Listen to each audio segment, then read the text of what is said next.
So I'll admit one thing. When this episode first started, I for sure was a little worried about it because we just had the fact that last week the Darkness left. And so, of course, the natural thing is everyone wants to get Darkness back, which they did do in the beginning.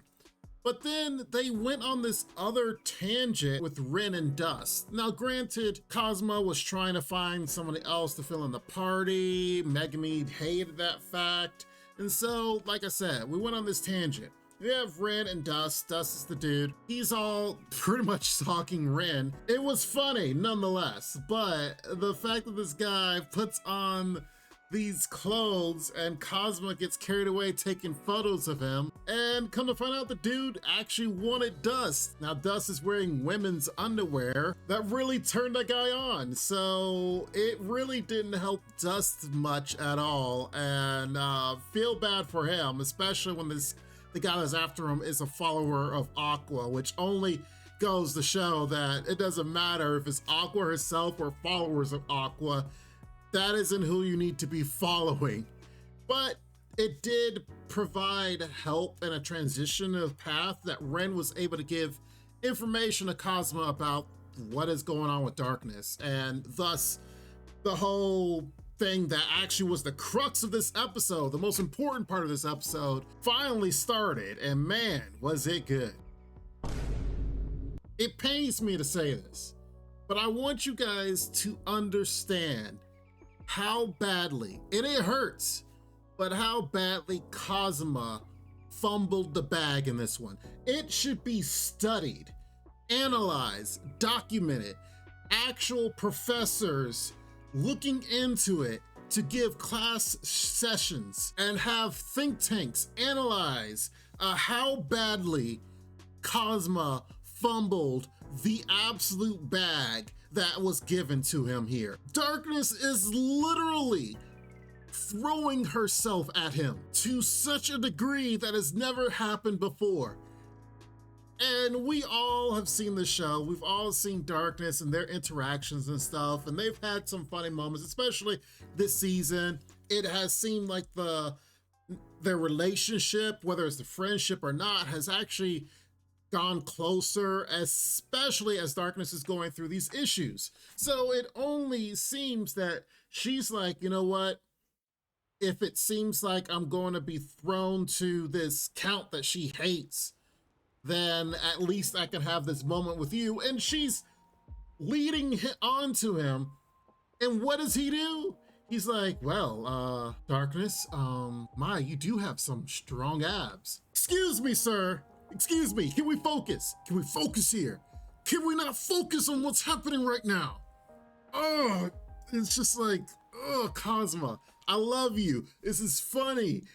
But the one time, dude, this is not the moment. This was not the moment for you to fumble the easiest bag ever. But this whole interaction that happened as Kazuma is sneaking through the castle, and the fact that Aqua gives him buffs, and the last buff she gives him is the versatile entertainer, and I had the same expression as Kazuma, like, wait, what's the point of that buff?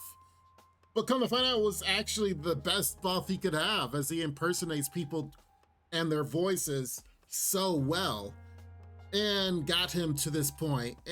And of course, the whole interaction as he's in her room and the guards, and he's making her seem indecent, I guess is the best way to say it. It was just, oh man, everything that makes this show so funny. It just made it even better at that moment. Like, if you go back and look at the expression of the guards as they're running away, I'm not going to show it here, but there was one guard that was really, he had to go somewhere real quick. This whole moment did lead to an actual serious moment through Kazuma talking to Darkness's father.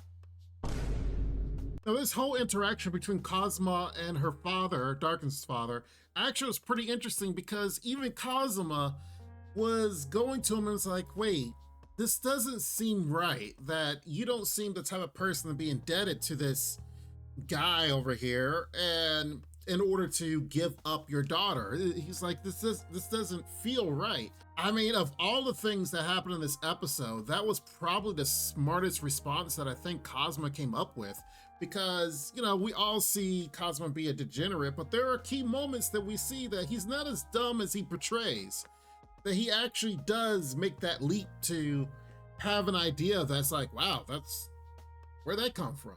So him calling out Darkness's father on it, he's like, yeah, you're right. But he didn't elaborate. He was like, well, thank you for not trying to pull it out of me. But he basically saying is like, I'm not going to tell you. I can't tell you what's going down. But he gave Kazuma his blessing. He essentially was like, can you take Darkness and just run away from here? And I'll sell the mansion, sell everything, and then you'll be pretty much safe from the debt and the issue if he just leads a happy life with Darkness. I don't know about you, I would have jumped at the chance. I mean, come on now, Darkness is best girl. I don't give a care what you say. I see you Megami fans, but I'm sorry, Darkness is peak. But anyway, at this moment, Cosmo's already ticked Darkness off and has the guards there as well. So it was very interesting that one, Cosmo kind of clued in that there's something deeper happening, but Father won't say anything. Father gives Cosmo a blessing, which Cosmo is like, I can't really do right now. And so Cosmo is like, screw it, I'm out of here. Another great scene as Cosmos tries to break through the window, and the window is strong and takes him down. And if you can see, he doesn't really have a mark on him. He's not really injured at this moment, but after he went through that window, he was definitely injured and hurting. Even Darkness is like, hey, we could just kind of forget about everything and we could just kind of heal you before you leave. And he's like, no, I'm gone. Forget it. It sucks that Cosmo was empty-handed, but it seemed like he actually dropped some clues of maybe some green flags of what will happen in the future. He was saying like, oh, well, don't come crying to us. First he was like, come to the mansion, this is where you'll find us. But then he's like, well, screw that. Even if you come to the mansion, you're gonna have to be crying and begging and stuff before I even think about helping you out. Which might actually be what she does, because he's stated it so many times as he's painfully getting away. And then thus that was the end of the episode. So it seems like these, which sucks, these final few episodes are going to be about this resolution about what to do about helping Darkness, which is great because it's about more stuff that's happening with the party. And I really hate to see all this is happening to Darkness, but if it's going to be the fortune that he was given in the past, it was stated that Cosmo could help her in some way, that it would take, the only way for Darkness to get past what is happening, it would take Cosmo to some degree to be able to help her. So it just seems like, how big of a leap must Cosmo do in order to save Darkness through this obstacle, which I'm looking forward to seeing how he resolves this in some way as we come up on the final few episodes of the season. The season's ending very soon. So regardless, this season has been amazing. I mean, it's been so many years, but I can't believe that Konosuba can still be peak. It can still be hilarious. It can still be so funny, even through these trying times that is the world, and through all of the isekai anime and just anime in general that is out there. It can still be one of the best, especially whether it's comedy or just as an anime of its own. Anyway, tell me what you guys think. Am I wrong? Am I on base? Definitely comment down below. But as we see these last few episodes, I appreciate you guys for being here, but make sure you guys like the video. Make sure you guys are subscribed for more, because we'll definitely discuss this and several others here on the channel in the meantime.